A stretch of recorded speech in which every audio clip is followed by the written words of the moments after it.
अस्सलाम वालेकुम। Bairia foundation college Chakwal. उम्मीद है कि आप सब खैरियत से होंगे। जमायत सोम मज़मून उर्दू और मैं आपकी उर्दू की टीचर मिसबा सनम। तारीख़ है बुध 17 जून 2020।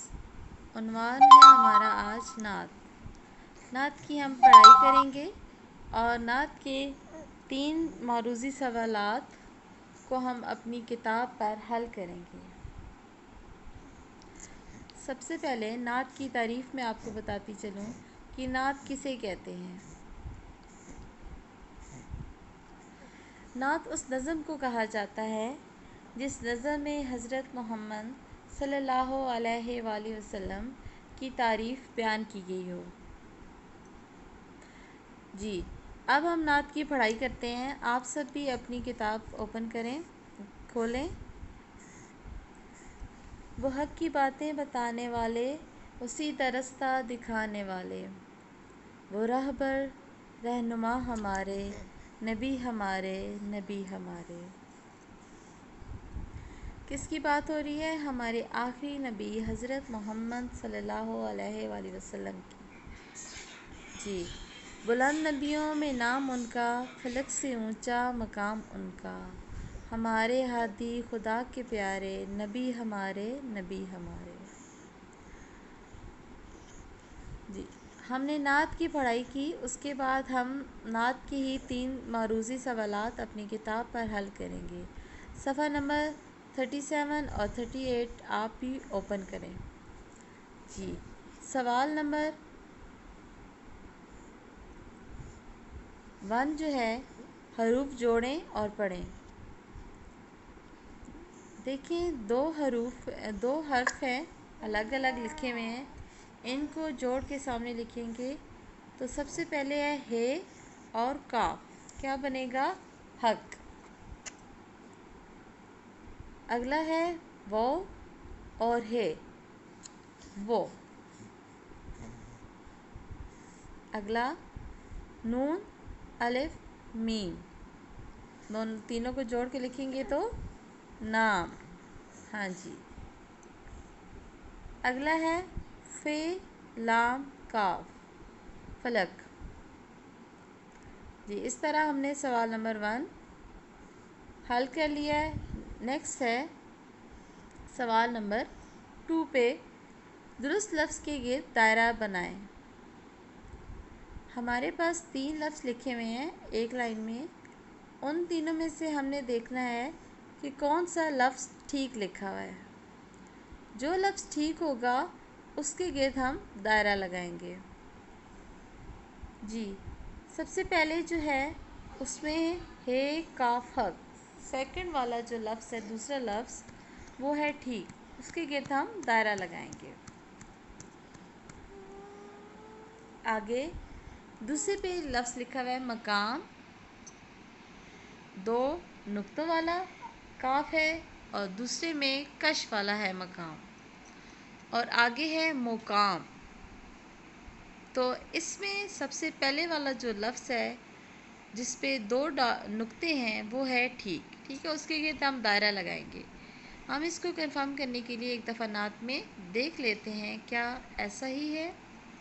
जी, फलक से ऊंचा मकाम उनका, 2 नुक्तों वाला काफ इसमें आ रहा है, मीम काफ लिप का मीम, मकाम। आगे है बुलंद, बुलंद और बुलंद। इसमें हमने देखना है कौन सा लफ्ज़ ठीक है, उसके गिर्द हमने दायरा लगाना है। जी, बुलंद, बुलंद, ठीक है, ये ठीक है। बे के ऊपर है पेश, बुलंद। तो हम एक दफ़ा दोबारा कंफर्म कर लेते हैं नात में से। जी, बुलंद नबियों में नाम उनका, बे लाम नून दाल, तो ये हुआ ठीक, इसके गिर्द हम दायरा लगाएंगे। नेक्स्ट है फलक, फलक और फलक। पहले में अलफ आ रहा है और दूसरे में नहीं है, और तीसरे में 2 नुक्तों वाला काफ है। तो ये वाला फलक जो है دوسرے والا یہ ٹھیک ہے، ہم اس کے گرد دائرہ لگائیں گے۔ یہ دیکھیں جیسے کہ ہم سوال نمبر 1 میں کیا ہے، یہ والا 4 پہ فے لام کاف فلک، ٹھیک ہے، نعت میں بھی دیکھ لیتے ہیں۔ ہاں جی، فلک سے اونچا مقام ان کا فے لام کاف، تو یہ ہوا ٹھیک۔ اوکے جی، آگے چلیں گے۔ سیدھا، سیدھا، سدھا، 3 لکھے ہوئے ہیں، تو ان میں سے پہلے والا ٹھیک ہے، جیسے کہ یہ دیکھیں نعت میں وہ سیدھا رستہ دکھانے والے، تو سیدھا جو ہے فرسٹ والا، اس کے گرد ہم دائرہ لگائیں گے۔ تو اس طرح ہم نے سوال نمبر 2 بھی مکمل کر لیا۔ نیکسٹ چلیں گے سوال نمبر 3، ارکان ملائیں۔ ہاں جی، ارکان ملائیں، سیدھا، ٹھیک ہے، جوڑ کے لکھیں گے سیدھا۔ نیکسٹ ہے رستہ، رستہ، یہ ہم نعت میں دیکھ لیتے ہیں، آپ نے بھی اسی طرح لکھنا ہے۔ دیکھیں دوسری لائن پہ تیسرے نمبر پر وہ سیدھا رستہ دکھانے والے، ہاں جی، تو یہ ایسے ہوا رے سین تے تا، رستہ۔ اوکے جی، نیکسٹ ہے نبیوں، نون بے یہ و یو نون گنا، ٹھیک ہے، یہ دیکھیں بلند نبیوں میں نام ان کا، دوسرے نمبر پر لکھا ہوا ہے ساتھ بلند کے بعد نبیوں، نون بے یہ و یو نون گنا، اسی طرح جوڑ کے لکھیں گے جی۔ تو اس طرح ہم نے سوال نمبر 3 بھی مکمل کر لیا ہے۔ آپ نے اسی طرح 3 سوال حل کر کے میرے اسی نمبر پر ان تینوں سوال کی تصویر بنا کر مجھے ہی سینڈ کرنی ہے۔ اوکے جی، اللہ حافظ، تھینک یو۔